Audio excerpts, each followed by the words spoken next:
Hey climbers, and welcome back to the Treehouse. My name's Ree, and this is the tarot tree. And today at 6 o'clock in the morning, this insomniac couldn't think of nothing better to do than to kind of come on here and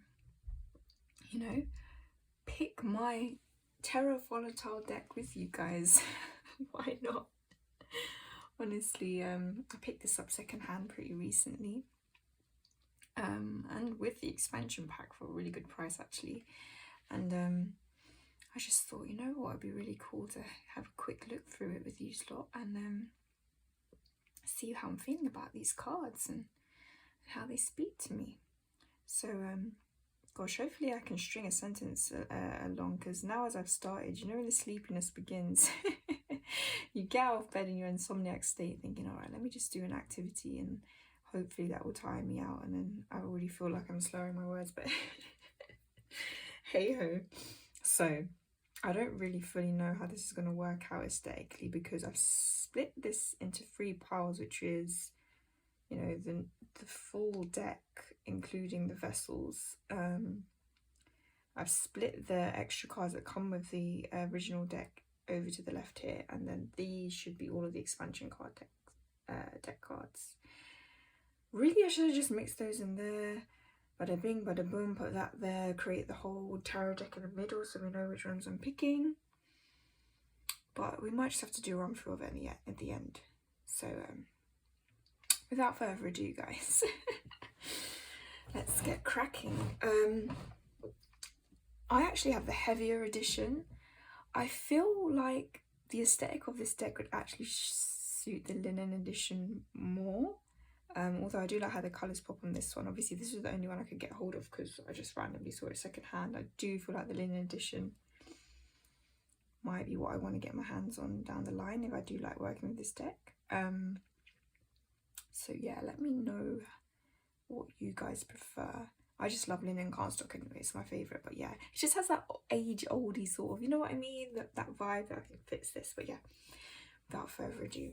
Okay, we start off with the Fool.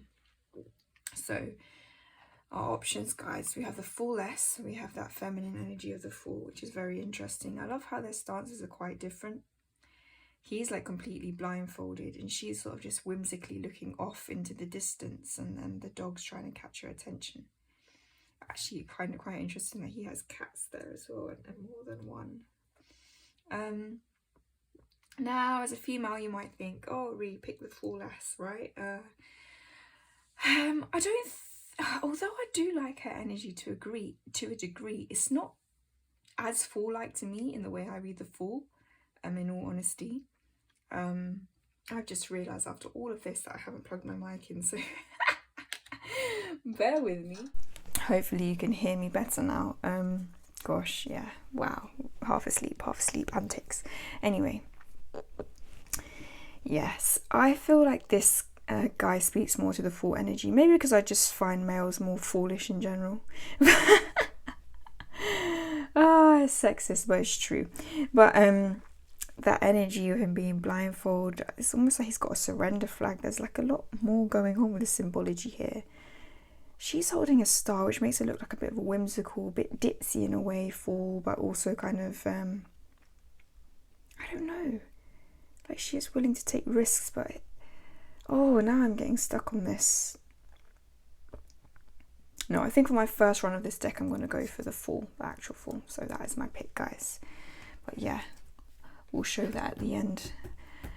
The good cards going to the right. Or the cards I'm keeping. Okay, next up we have the Magician, or his counterpart in this sort of choice of cards, the Alchemist, who just looks like a really suave sort of hipster, or someone from the Mighty Boosh, if anyone's familiar with that show, you know what I mean. Wow, this is such a fantastic look, right? Oh my gosh, high fashion, darling. Oh my god. He looks so uber like cool, futuristic sci-fi kind of guy, doesn't he? That's cool. It really makes me laugh, this card, and I may use it with this deck in the future potentially, but I just don't I don't get enough typical magician energy from it. This guy's really uber cool because he's got that burning desire in his eyes. It's fascinating. Like his arms almost look like they're made of something different. Like he's sort of a bit of a chimera looking person. So it's not just he has all these tools to make use of. It's like he's done it with his own body, if that makes sense. Yeah, it's definitely got to be this dude for now, or this uber cool like will.i.am character there. Very interesting. High Priestess. Okay, now we're heading to the expansion pack here. Now for me, oh, it started raining. That should help me, lull me to sleep at night as well. For me, this is a no-brainer. I'm 100% picking the intuition because this is just beautiful energy. This is more like a Hierophant energy to me, I would say. This typical High Priestess card here. I get that she's got the pillar energy still, and she's like reading up the book, so she has this sort of, you know, knowledge of life. Maybe the Akashic records, they could be a nod to whatever it is, but I just don't get that mysterious, intuitive kind of feel from this, as much as I do from this card, where like I love that, you know, we see the High Priestess as someone that can peek beyond the veil. I love that she's wearing a veil in this. That is so beautiful. The colours are more speaking to the High Priestess to me, with those upper chakra colours there, the indigos, the purples, the blues. She almost reminds me of Mother Mary in what she's wearing, which is very interesting because that's, you know, from my Catholic upbringing, that is a figure who was obviously very in tune with the other world, you know, could, you know, speak to the angels, God, etc. So that's really interesting. We've got a lot of other symbology going on here. Again, we've got the moon in both of them, but it seems more prominent in this one. The pyramid with the eye, don't really fully know what that's all about. I'm just seeing Illuminati, but that's still hidden knowledge. So yeah, definitely. She's going to the right, you're to the left. Sorry, my lovely. Okay. We have the Empress here versus fertility. Fertility is a very interesting word for the Empress card, actually. I do quite like it, and I like that we're getting this fertility aspect of like nature, like Mother Nature in this one, rather than just like having a pregnant figure. Although we do have one here, which is really interesting. She is quite beautiful, this figure. What's the typical Empress saying? She looks more like a sort of Viking queen, doesn't she, or something, or Celtic queen. I like that she's got the shield. It's a bit shield maiden, that sort of protective element there. Obviously, she seems pregnant. This looks a bit like the one off the Druidcraft, doesn't it? Oh, what Empress is speaking to me more? I feel like I wanted a combination of these. Oh my goodness. There's more life in this card for me, fertility card, than the typical Empress card. Although I do get the nurturing element from her, she's just quite stationary. It doesn't really look like she's creating much, but then maybe she's pregnant.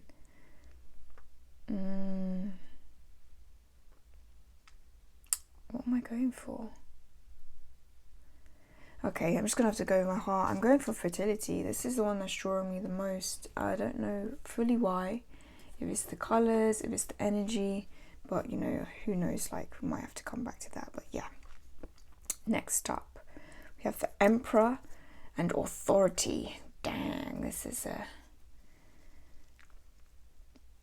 interesting. Both very, like, I would say in the more... I wouldn't necessarily say the shadow aspect of the Emperor, but more so in the menacing aspect of him to a degree. He definitely looks like, you know, he's willing to kind of stand his ground. I didn't quite realise actually in both of these there's the same figures that are kind of underneath him, which can speak to that domineering energy of Emperor. But he does look like he's ready to protect his people more so. This one looks like he's just drawing a lot of power from them, which I don't typically like. I like a more balanced emperor, if I'm honest. And even the word authority is rubbing me up the wrong way there, in all fairness. And he's got guns in his hands, and yes, that's a bit strange. Kind of going away from the aesthetic of this deck. So yeah, he's out. Typical emperors in. Next, we've got the Pope and Dogma. Hierophant. Hierophant's not really my favourite card, especially when it's usually denoting some sort of religious leader or figure. These are both sort of talking of that sort of energy more so than any sort of teaching kind of energy, which is a bit of a shame. It would have been nice if we had a bit of a nicer Hierophant as a second option, I have to say. So how do I want to read it? Obviously this one's a lot more menacing, and Dogma is obviously, you know, the more menacing title to use as well, actually, when we look at what that means. And he's like, look at him, he's like, well, this guy's kind of blinded with his white eyes, and he's got these dark kind of demonic eyes, though, to be fair. He's got all these people chained behind him. The pig, he's riding on a pig. Oh, someone made such an interesting comment about that in their walkthrough of this. I'll have to look that back up. But God, it's just all the people just doing his bidding here. Do I just want a really dark Hierophant card in my deck? That is the question. Or do I want one that I can see a slight bit more balance in, potentially, even though this guy looks kind of evil as fuck as well, to be honest. He's got these eyes on his hands. What am I going for? It's a bit tricky.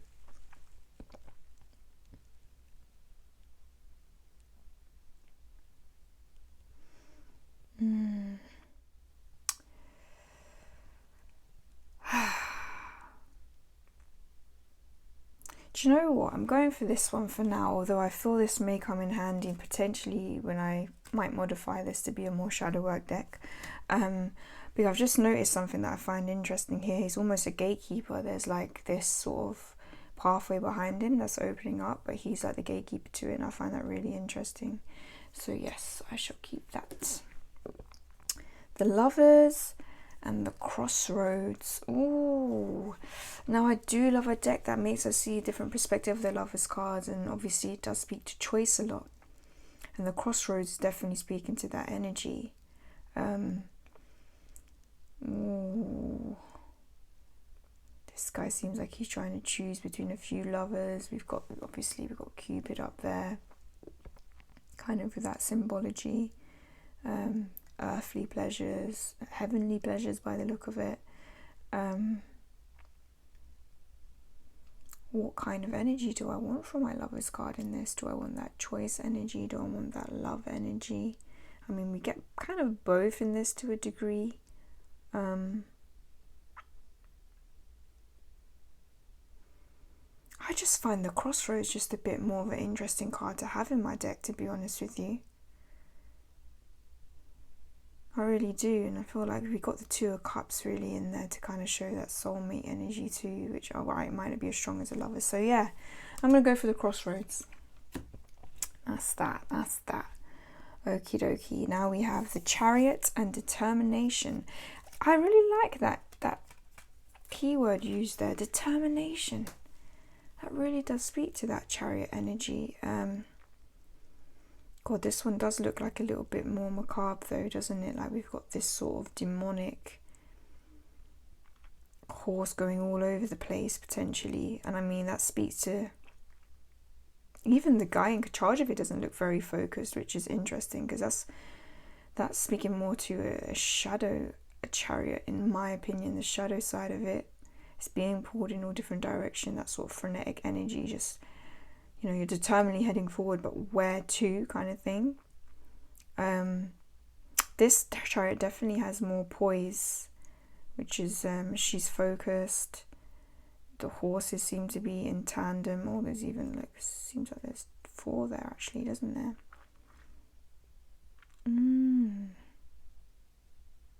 It's interesting because I almost feel like the determination keyword fits this image better than this one.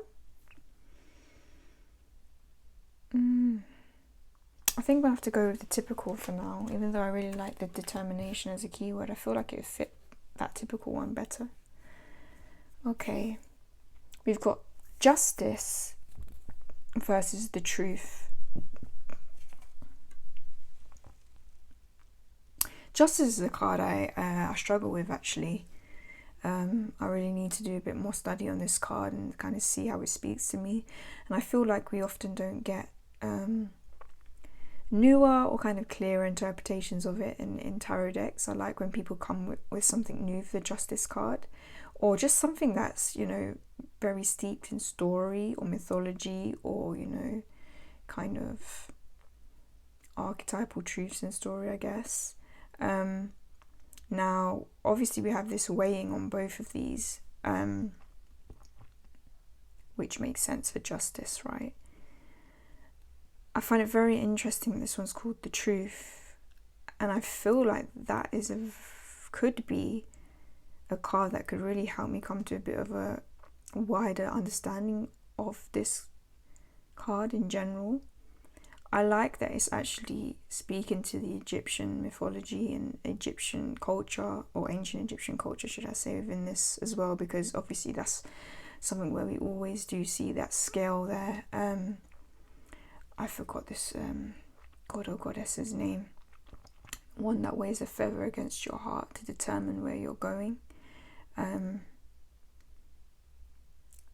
I do appreciate that. I feel like this deck has got a bit of stick for tokenism and things like that, and not quite getting it right, which we may see going through potentially. But I do understand why you would use this culture for this card, and I think it's actually quite a good marrying to deepen understanding of it if you are quite into Egyptian mythology. I think I'm going for this. I think I'm going for the truth. The whole truth and nothing but the truth. We even get that nod to the justice system with that, which is pretty cool. Ooh, what have we got here? The Hermit, and how, oh wow, we've got 3 for this guy. So we've got a typical, very like, yeah, with our lantern. Oh, he looks like quite a determined fellow, doesn't he there, this Hermit? Looks like he's been through some shit. He's definitely making his way through the mountain. It looks quite arduous, this Hermit. That's really interesting. Then we have, I'll put them across here like this. Soul searching. I really like that. Oh, I really like that. It's that concept of getting rid of the mask and face. That's interesting.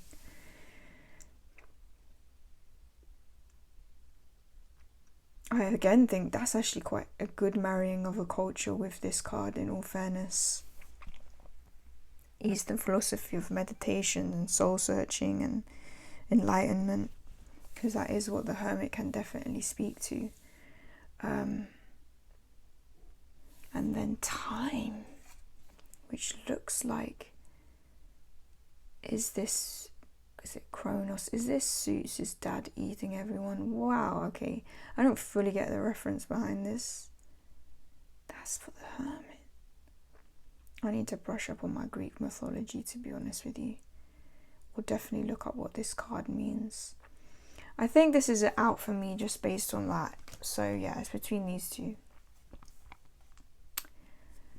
Oh, dang. What do I want to bring into this? Lighter energy or darker energy, potentially. The dark within the light and the light within the dark. Because, yeah, this isn't shying away. Obviously, you're having to lose parts of yourself when we're doing these kind of this deep inner work, this enlightenment work. And they're not shying away. Like, it's interesting they chose to put the head here. Like, if this card didn't have that, I'd be like, okay, it's a bit more on the light aspect. But it's not shying away from that, having to lose part of yourself through doing this, which the Hermit is sometimes about. Oh, this is a difficult one. What do I want in my deck? I think I'm gonna just have to be true to myself, and as I'm making this a deck for me right now where I'm at. This sort of thing is quite difficult for me to do. I find meditation, especially in this traditional form, incredibly difficult. I find practicing anything to do with non-attachment quite difficult, and my hermit phases are probably a lot more like this guy, like just going through the darkness, just trying to get through, trying to hold that light, and having that determination to walk that dark path. So I think it speaks more to me, this one. But I would like to use that soul searching card at some point as I evolve, hopefully, with this deck. So next we're on to the Wheel of Fortune. Another card that people don't really do too much with, do they? I'd love to see some different interpretations of this card. So if any of you have decks that have really kind of piqued your interest, especially with the Wheel of Fortune, do let me know. We'll get through actually. So ones that pique your interest of Justice, the Wheel of Fortune, Judgment, and Temperance. They're cards, I think. And the Sun, actually. I think they're cards that we could do with a bit more thought put into and pizzazz. But yeah, back to the deck. The Wheel of Fortune and Fortuna. He looks so sassy, this like cherub up there. He's like, girl, what, are you gonna come get this from me? I like that we have 3 characters and it's like one on top, one begging to get on top. You know, we do have that merry-go-round of life. That'd be interesting if someone made a merry-go-round for a Wheel of Fortune, wouldn't it? Fortuna. I do like the energy of this. Like, she's sort of just walking around, you know, wistfully. She's got all these arms with different things. Treasures are being kept and lost, and things have died underneath her, and it's almost like she's spinning the wheel as she moves forward, which I like, because it does mean that, although this can sometimes be seen as more like a divine intervention card, you know, that readers kind of read it as, you know, it's important to realize our part played in this wheel spinning as well through our choices. That is an interesting card. But I just feel like this one speaks to me a bit more now. I like this sort of energy of all these different characters. So yeah. Strength. Now we're back to the extra cards from the original. Fortitude. Very different energies. We have like this very masculine strength card here. You know, he's fighting, wrestling with this lion. And then we have Fortitude, which is a bit more of the typical female energy, although it seems, has she got this lion underfoot? She has tamed it, it's almost dissipating away. We're not getting the vulnerability that I like with the strength card and the integration we get with a strength card from either of these for me, unfortunately. But I just feel like the Fortitude one speaks more to that than the strength card. I do like having the female energy, empowered energy on that card. And maybe she is integrating this. Maybe the lion is dissipating and becoming part of her. It's interesting that we have this pillar in the background too that doesn't look like it can always hold itself up there. It looks a bit kind of worse for wear, doesn't it? Which is interesting. But yeah, I'm gonna go for that. Next we have the Hanged Man and its alternative, Prudence. What a very interesting word to use for that. I have to say I don't fully get that association, but maybe I need to relook at what prudence can mean on a wider kind of scale. It's very weird. I don't know if it's some sort of Adam and Eve combined character here. Where is the Hanged Man element coming into this? I don't really know. Yeah, no, it definitely has to be the original. Quite dark energy, quite typical energy of the Hanged Man here. Very RWS. But I like it. It is that suspension, that pause, that new perspective. Okay. Now we have Death. Ooh. Oh, we've got a few, haven't we? Misery Collector, and rebirth. Oh, dearie me. Very interesting. I actually quite like all of these for different reasons. I mean, the Misery Collector. What an interesting card. He's coming to all, but then he's got new life as well as taken life there. That's very interesting. Riding on an elephant of all things. I want to know a bit more behind this card actually. Is it meant to be coming from a certain culture? The Usual Death with Scythe. It's very interesting. I like that skeletal energy. Oh, this is difficult. But the Rebirth, that has to be... I like that sense of transformation and being reborn. That's what the Death card speaks a lot to me as. I mean, this is kind of a terrifying creature, to be honest, that has been created from all these dead things, it seems, and has arisen. Oh, wow. I've even noticed here this Death has new things growing on him. He's not just bones. Oh, that's tricky. It's tricky. What do I want to go for? Misery Collector. I think for now I'm going to go for the Rebirth. Definitely won't write these two off though. I almost feel like putting them all in, to be fair, because they each have a different kind of meaning. I shall weigh that up. Temperance.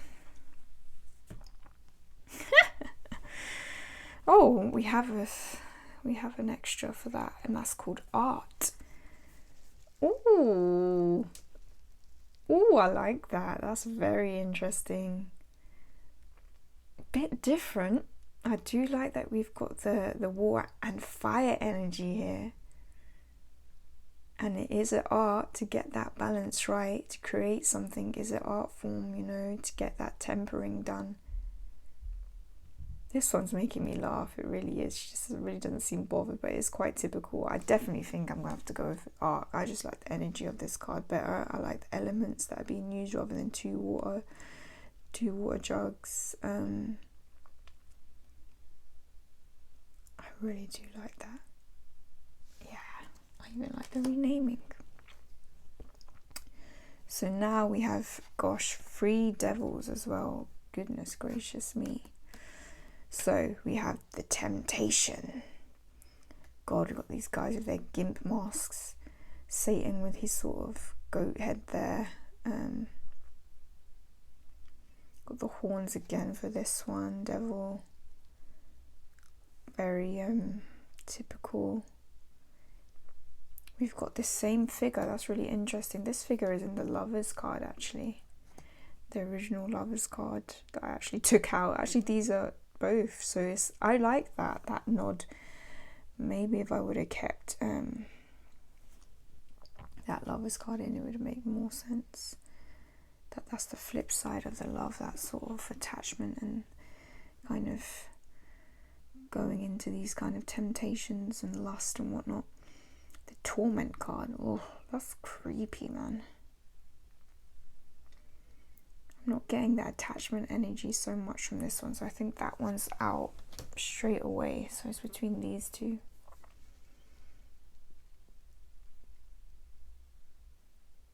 I think I want to go for this one that has the Lovers energy, even though I don't have that Lovers card still in, because I like that and I will remember it. That's pretty cool. Yeah, I want to go for that one. Next up, what do we have? We have the Tower. Oof, hubris. Very interesting keyword for that. I do like it. So here we have more of a focus on the Tower coming down, and on hubris we have more of a focus on the figure that's having to come down with it, because it's sort of almost taking on that sort of responsibility, you know, that we've built these things up from our own sort of maybe delusions and, you know, holding on and hoarding and etc. And, you know, with some truth, because he's holding the sword, that has to come down now. He's almost chained. I don't know if he's chained to the tower there. Oh, I do think this is a very beautiful tower card. We do get to see these shadowy figures coming, and it is quite volatile.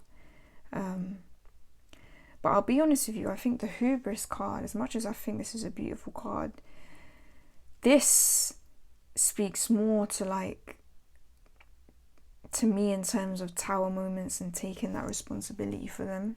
Like, it is about you and what you need to accept as truth.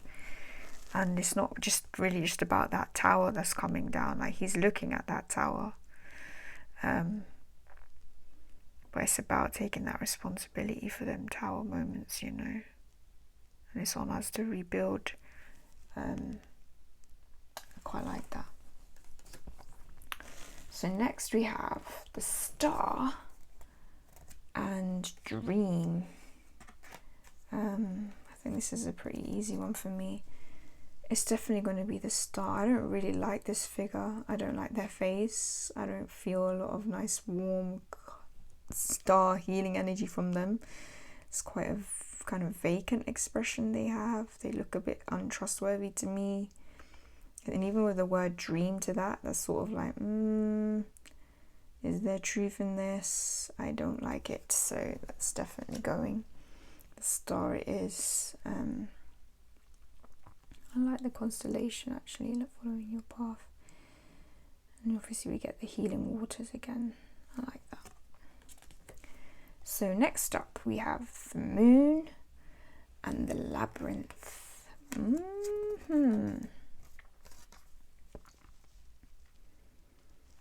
Oh, there's a lot of hidden things here that I like.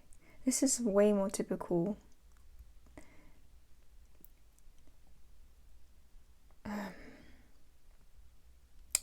Even the lines are different here, which is interesting. This one's almost about facing your fears, like the figure is having to look at the moon. The moon is highlighting all of these kind of difficulties that we need to get through with this labyrinth in order to get to the other side.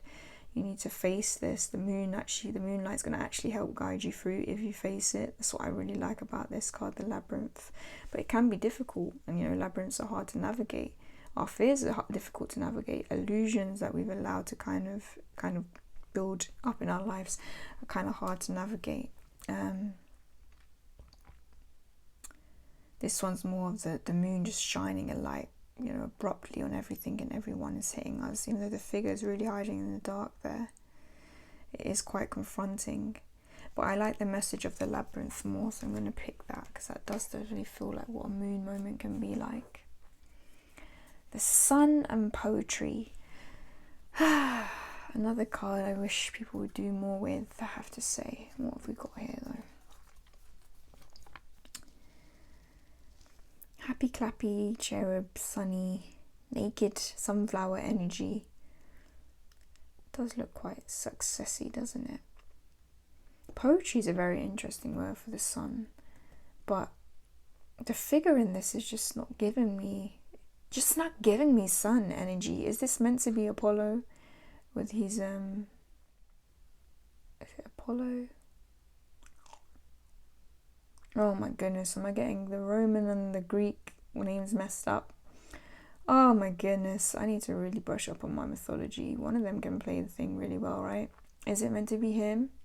That would make sense if it's an association with the sun. I would understand that. God, a lot of the Greek gods are like complete bastards though, aren't they? Oh God, I've been reading Stephen Fry's sort of retelling of the Greek mythos recently. He's a wonderful kind of storyteller and writer. And it's just so funny. It's just like, everyone's just going around just like fucking everybody basically, with Zeus being the main one. Doesn't really care who you are, what you are. Human, nymph, god, goddess, male, female, everything in between, everyone. Who knows? And yeah, that's the side track. It's just hilarious, right? But yeah, no, I'll go for the typical sun card, but if I look more into that poetry card, maybe I'll switch it out. So what we got, the old Judgment and the old Jesus Judgment. Okay, I can see why Jesus be used. Oh gosh. Apotheosis. I can't say the word. What a weird judge. What is this? Lamb, Jesus. Oh wow. Okay, we've superimposed Jesus' face onto the lamb. That's kind of crazy. Lamb of Christ. Judging a newborn. Oh god, I'm not too sure on either of these cards, in all fairness. It's making me laugh a bit when it shouldn't. It's all of these seem to be Jesus. I kind of find that interesting, like judgment. How many versions of ourselves need to die in order for us to evolve? Because that's sort of is what judgment's about. It really is about that, like letting these things go. And okay, it might rub some people up the wrong way that it's Jesus maybe, but if we take him as what he is, as a character, you know, like a, you know, an allegory, like, you know, very interesting, quite meaningful story. You know, whatever your belief system is, if you do believe he was here and showed up in the way the Bible said, or you just believe it's something with a lot of meaning and kind of archetypal kind of lessons for us to learn, he is an interesting figure to pick for that. It does speak to that energy, that judgment energy. So I think I'm gonna have to go for this one, mainly because this is just creeping me out, and I don't really like this coffin thing. I don't really like that it's a baby that's bugging me. And just this notion, by looking at the bottom here and seeing all these versions of him that he's had to let go. Obviously, as a character, he went through a lot. I keep calling him a character like he wasn't a real person. Like, I don't mean to upset anyone by that, but you know, all the things he went through, the trials and tribulations to get where he did. In the end, that is what judgment is like for us, I think, having to let those old versions of ourselves die and go and evolve. So that's interesting. I don't even know what that word means though, so I'm gonna have to look that up and remember that as judgment. I think I will though. So, okay, we have the universe here and we have the world. This is just, I don't even know what's going on here. She has a sun shining rays out of her bosom. They're both quite beautiful cards, in all honesty. I'm not fully sure what entities they're speaking to. Is this someone from the Hindu pantheon? I'm not too familiar with that at this moment in time, I have to be honest. So that's why maybe it's a little bit going over my head here. What one do I like better? The world is another card that I feel I need to do a bit of study on, in all fairness. I know, like, it means, you know, boom, the ending, like leveling up. I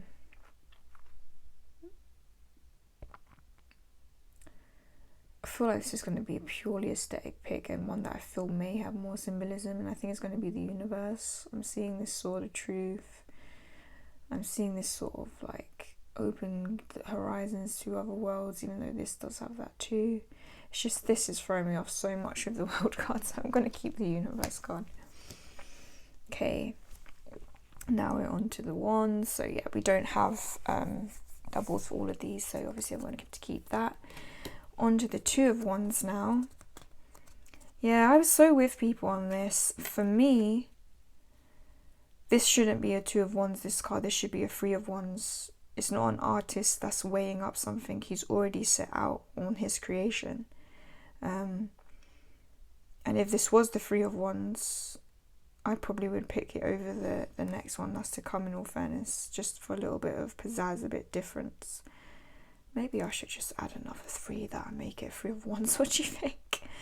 Yeah, but for now I'm just going to have to go with this guy who's sort of just pouncing about on the old balcony there, awaiting his moment.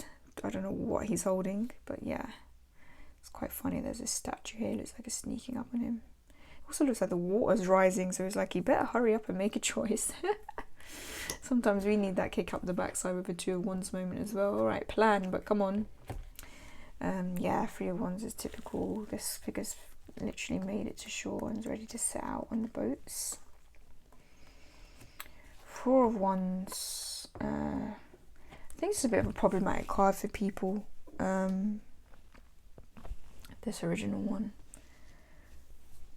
I can kind of see potentially why, but then again, I don't know like what the artist's idea behind this card was, what it's speaking to, what research has been done behind this. You know, clearly this looks like some sort of marriage ceremony, which is very typical of the 4 of Wands.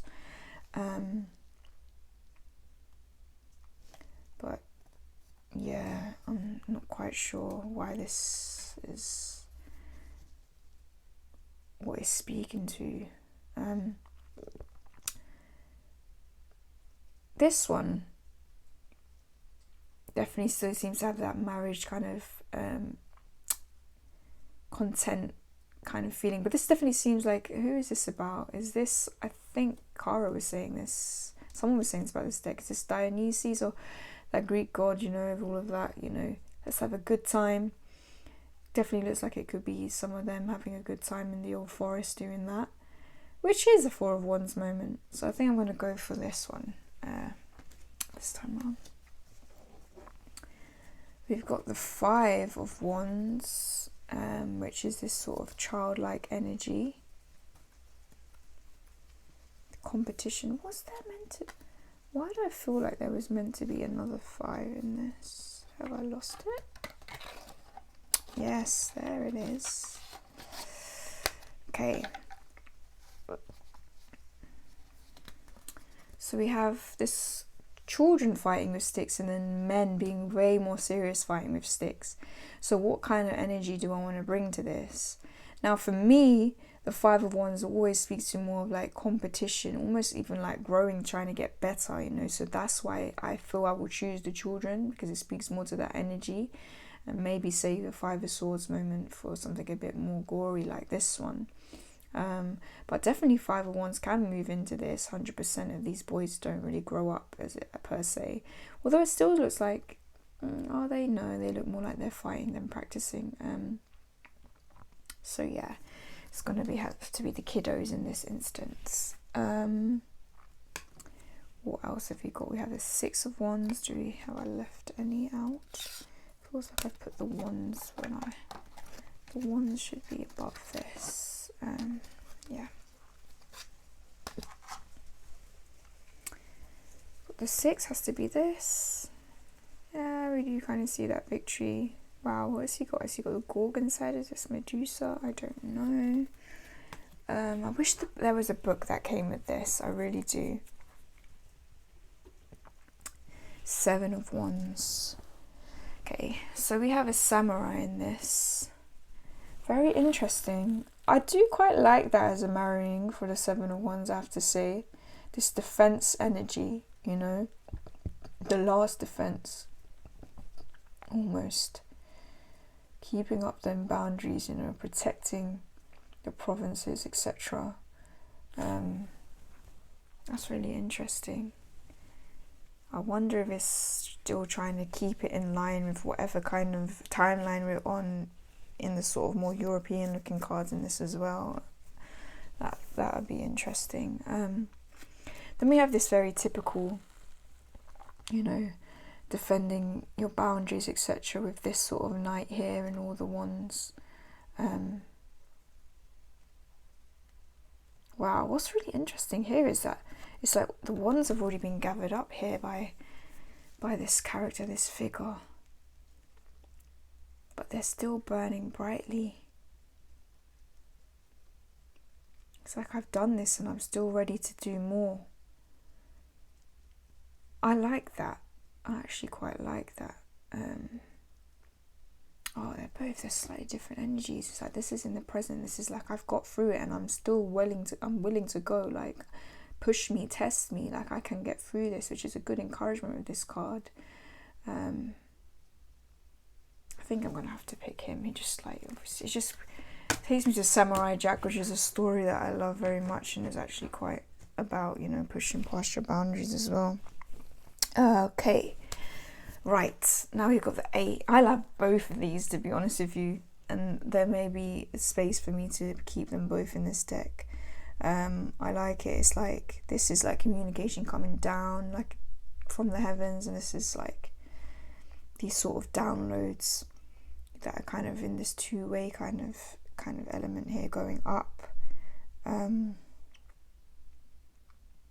This was a card that really drew me to this deck initially, actually, but I hadn't seen the extra one. Oh, this is tricky. It's actually really tricky, you know. Shall I keep them both in 8 of Wands? Ah, dear. Do I like the idea of the downloads coming down? I mean, even that could really be seen as down rather than up, maybe.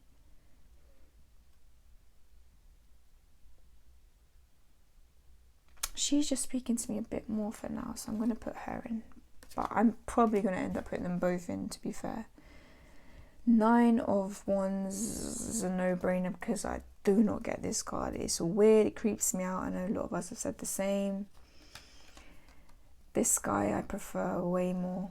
I kind of like that he has a sort of companion with him to kind of help him a little bit here. And he does look quite weary and wary though, and like he's on the alert. Which a 9 of Wands moment can feel like, so he's staying. 10 of Wands, you have to keep that. Page of Wands, okay. Oh, we have 3 options here. Young, the princess, and our older figure here. Older figure's automatically out for me. Pages, in my eyes, you know, is young energy is what they speak to. He looked more like a knight than a page. He looks curious but tentative, and that really kind of speaks to the Page of Wands for me a little bit, like, you know, like, yes, like I am ready to go kind of thing, and quite whimsical, but you still know that, you know, that one looks a bit too big for him, you know. She's beautiful, and in some ways I do get that Page of Wands energy from her, like that sort of fiery little minx that, you know, has that curiosity and that fire burning behind her.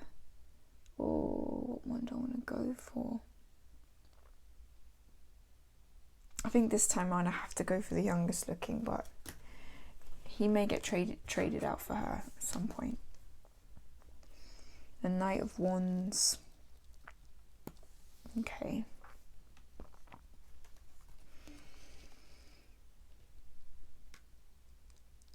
We have this sort of bone demon-like kind of camel, like burning desire in his eyes, like charging forward, even in this dark moon, which seems quite Page of Wands.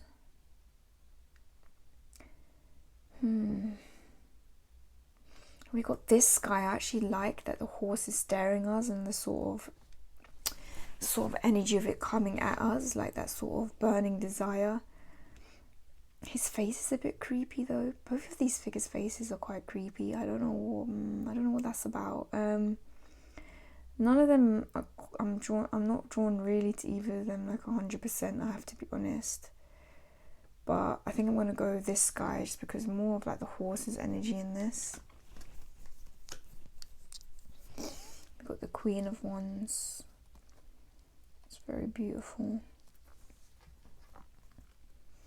The King of Wands. Those eyes are a little bit scary. I'm not sure what culture this is speaking to either, really. Yeah, I'll have to look up him a little bit. Ace of Cups next. 2 of Cups. Okay, so we have a few options, obviously, to kind of, you know, give that sort of nod to all certain preferences. Different preferences, should I say. Just for me, I'm going to just stick to the original.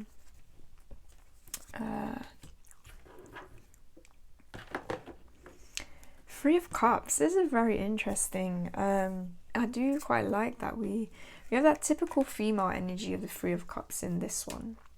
and it's zoomed out. We do get that sort of, you know, friendship element, etc., sisterhood.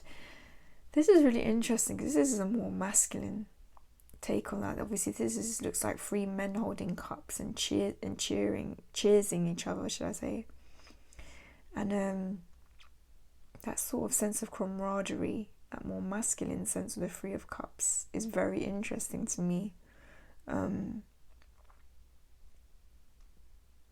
Kind of interesting to kind of explore that difference maybe in female friendships and male friendships, or masculine friendships, like feminine friendships, because there is a difference. There is.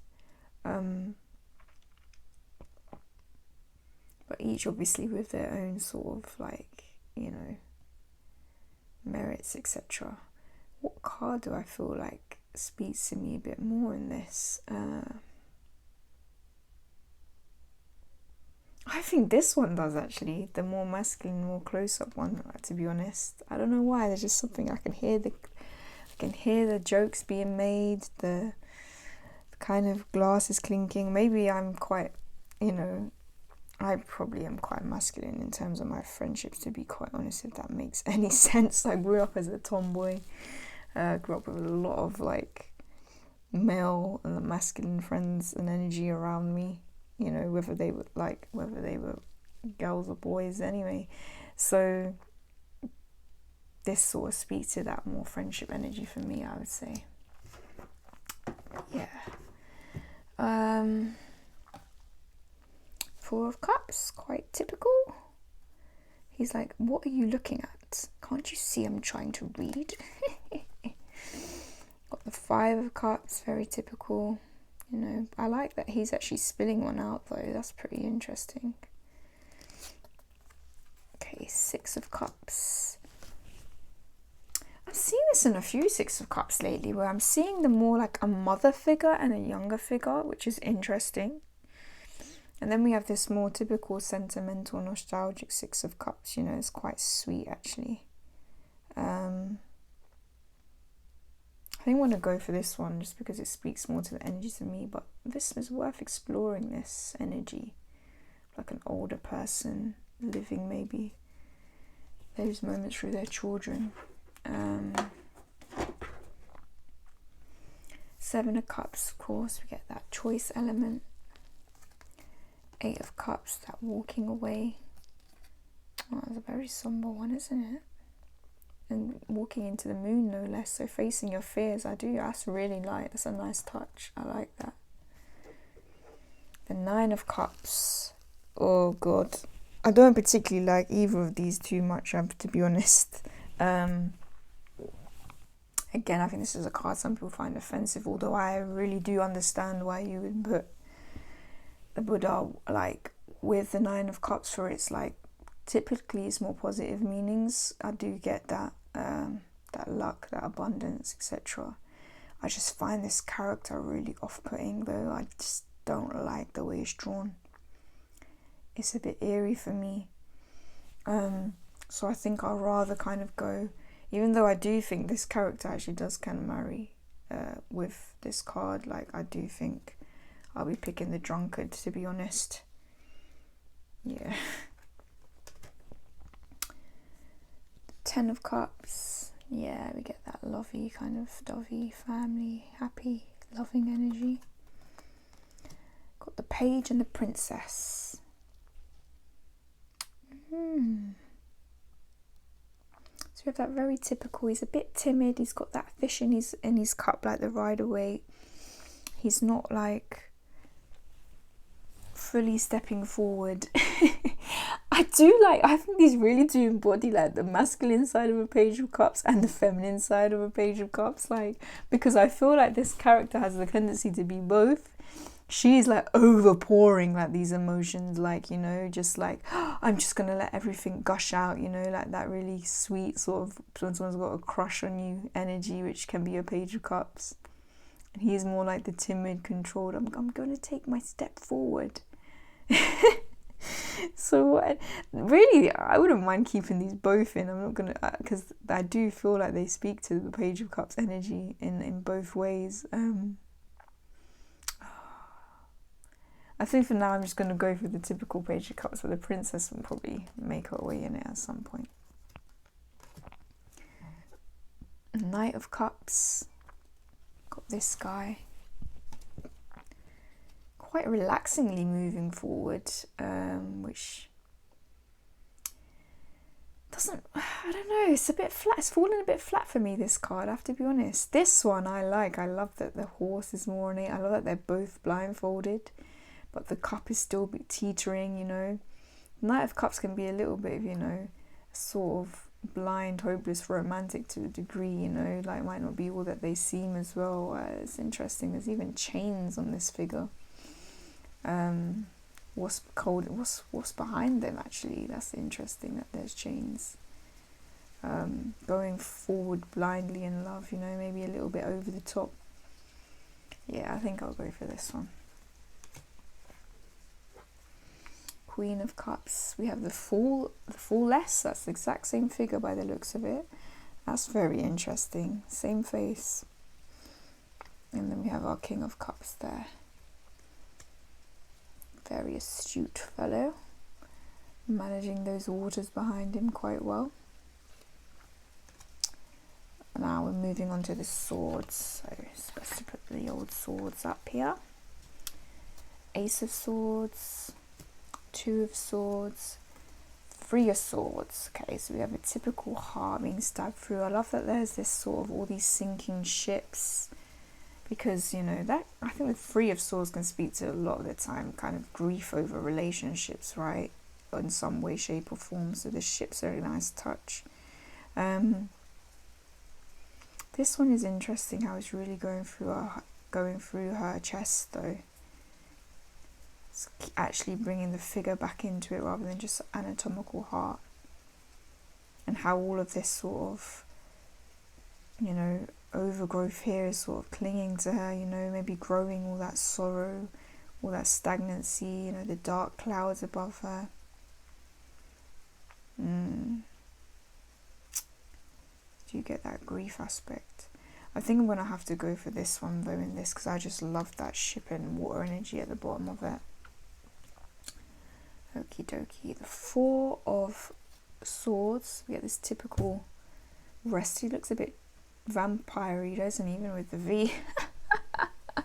Don't know. He looks more like he's dead than he's resting.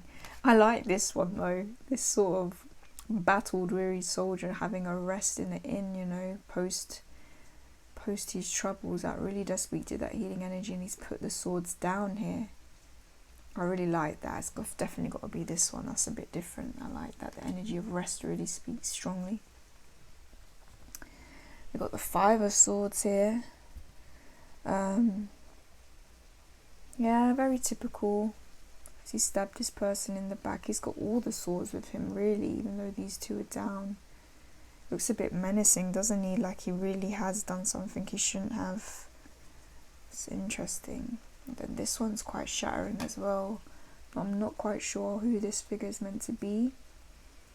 Oh god, there's so much destruction and serpents and snakes and lies and deception in this card. This is very emotive.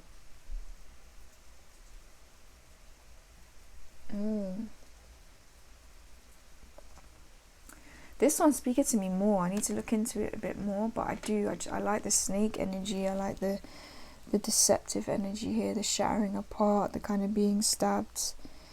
And it's right, I think, you know, I've heard, oh my goodness, what channel was it when she was going through hers? Venus in Virtue, is it? Saying this one makes it look like you're the one in doing the backstabbing, and this is the one where you're more of the victim in the Five of Swords, which is interesting. I do feel like this one speaks more though. It's quite shattering. Six of Swords, very typical. Seven of Swords.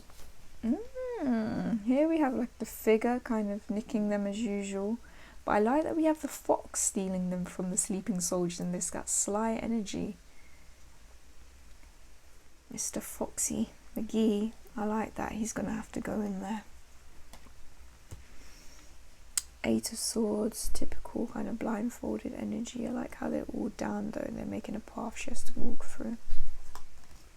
The Nine of Swords, again, that energy of no sleep, nightmarish. The Ten of Swords, yeah, that's very final. We've got a funeral shroud over this figure. Now we have the Page of Swords. Looks like he slayed his father or something there. That's kind of cool. Princess. Again, she looks a bit too old to be a Princess of Swords. Definitely in training to be a Queen of Swords. So I'm going to have to go for the younger energy in this one. I do like how confidently he's standing despite being a page. That's interesting. The Knight of Swords. Really get that hasty charging energy here with that wild energy. And we do know that's like one of the fastest knights in the deck. The Pegasus energy is interesting though. I do think I'm going to have to go for the typical in this though. It just speaks more to what I know of the Knight of Swords to be. Queen of Swords. Oh, yes. Yes. She looks like she'll cut us just with her looks. King of Swords has lost an eye. Very interesting. A bit Odin about him. Something a bit Odinish. Yeah, you do get that learned kind of ruler about him. Ace of Pentacles. Oh, beautiful card. Beautifully macabre card. The Two of Pentacles. He's an interesting character, isn't he? He's got sunglasses on. Maybe he's blind. That's interesting. I've had the snakes telling him to go one way. So cool. We get the Three. Definitely get that working together. I like that they're making a sculpture together. The Four, definitely that hoarding energy here. Very miserly. The Five. Get that kind of out in the cold energy definitely here, especially because it's a winter scene. But in the alternative, they still look left out, but it looks like they found shelter. So there's a bit more hope in this one to a degree.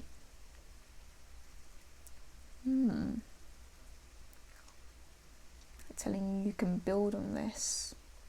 But I still think I prefer the out in the cold, typical kind of nature. So I'm going to go for that one. The Six, sort of have this kind of man giving out to the needy there. We have her, sort of an angel, almost like giving things out. But it's like she's weighing up whether they should be given it or not, which is interesting. Something about that puts me off it. I know sometimes this card to me can speak of a bit of like exploitation rather than giving and taking in a good way. I don't like this. I don't like that weighing up. Maybe I had to look into it more. Yeah, sure, this guy could be exploiting, but it looks more like he's trying to help in a way, and he's travelled there. So yeah. Got the Seven. This is the last of the extra cards from the original. Wow. This is really looking like putting blood, sweat and tears into growth here, because it's like the tree is growing off of you. Like, how much hard work are you willing to put into something? That's definitely quite a macabre take on this. Are you willing to put all yourself into this? This guy's definitely taking his time. So what memo do I need? Is workaholic memo for the Seven of Pentacles, or this, you know, it's alright. Bide your time, you're still making progress, you know, plant those seeds.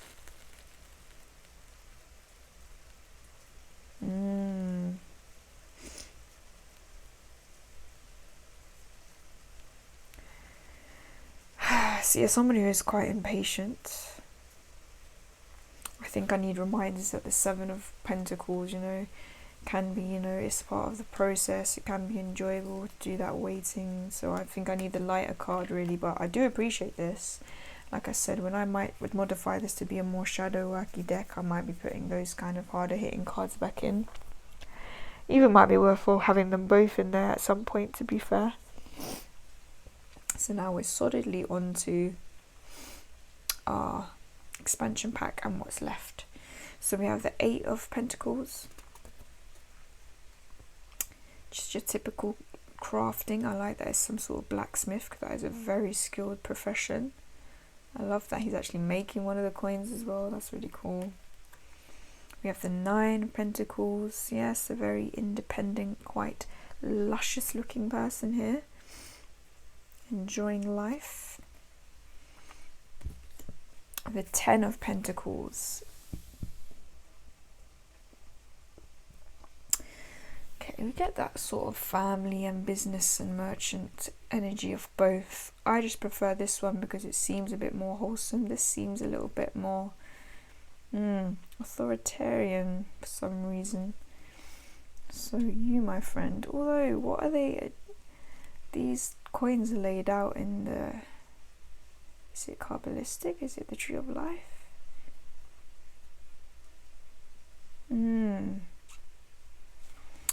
I prefer this one. I do. I prefer this one.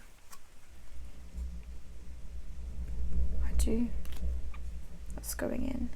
The Page of Coins and the Princess of Coins.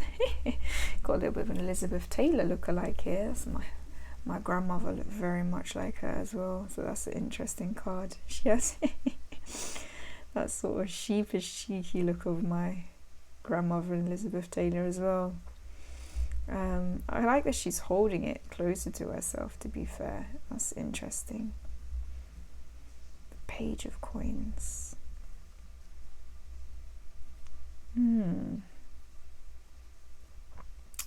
What speaks more to it for me? Willing to take an opportunity, but she looks like she knows something and she's ready to like hold on to the knowledge she's willing to gain and build on it. Oh, this is a bit tricky.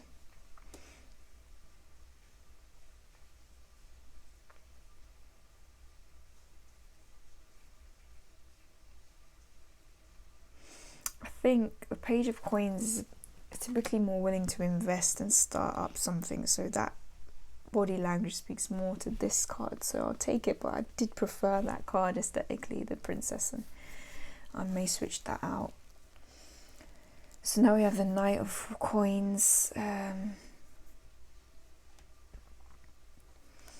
So we have one on a horse and one on a goat, which is interesting. Very interesting kind of character here, because there's like 3 faces, like, because there's like shoulder pads with faces, which is interesting.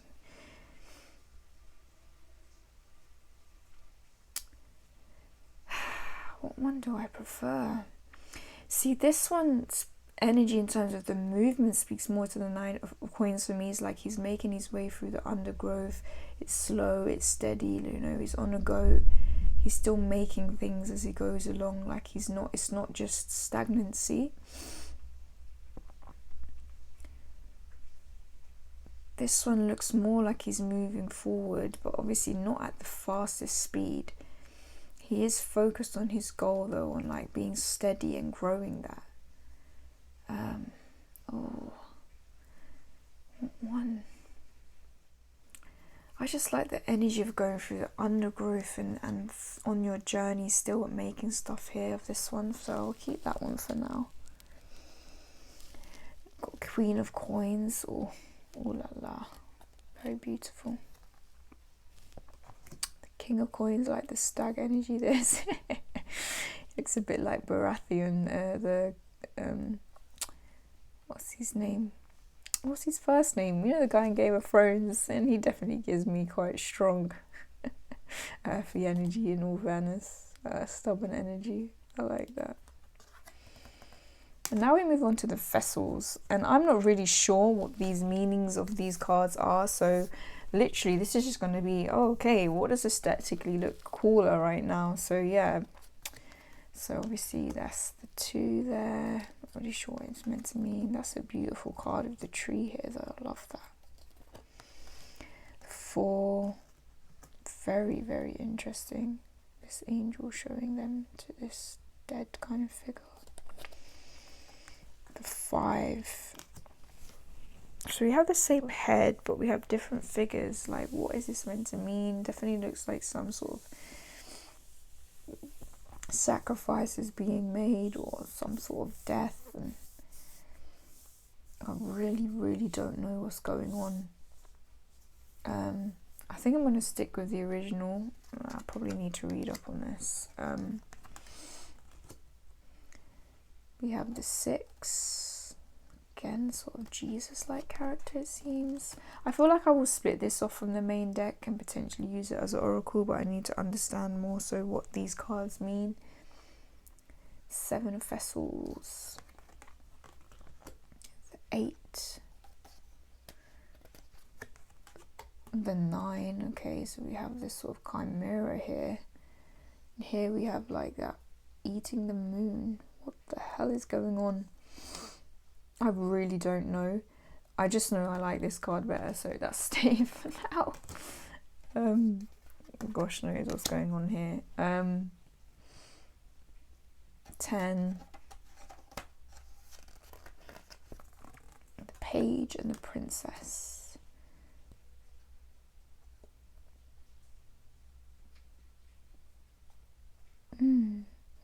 He's a bit scary looking, so I think I'm going to go for the princess in this instance. The Knight of Vessels, no choice in that. Queen of Vessels. And then our king. Wow, he's quite crazed looking. And then obviously our expansion pack has these 3 extra cards, which is no, this sort of mandrake sort of figure. Yes, more of a sun figure, and you are asking the wrong questions. So yeah, guys, that's it. I don't know, I may or may not now do a flip through of my chosen deck, or I may save that for Instagram. We shall see. But yeah, will I be keeping these cards in the deck? I'm not sure. I think I'm going to leave them out for now, although I do really like their energy, I have to say, especially the no card. I just put that to the side. And that is our chunky monkey deck curated. How big that is, oh my goodness. If we take the vessels out, if we do that, where is the beginning? So we take them out, we get left with this. It's still chunky as hell, right? Oh my goodness. But yes, that is my finished deck. I hope you enjoyed that, guys. If you did, give it a thumbs up, like, subscribe, comment, let me know what you picked and what you thought about this deck as a whole, what your favorite cards in it are, why you chose them, if there's any symbology I was like that went over my head that you could educate me on, like, please do. And yeah, guys, I shall see you in the next one. Bye.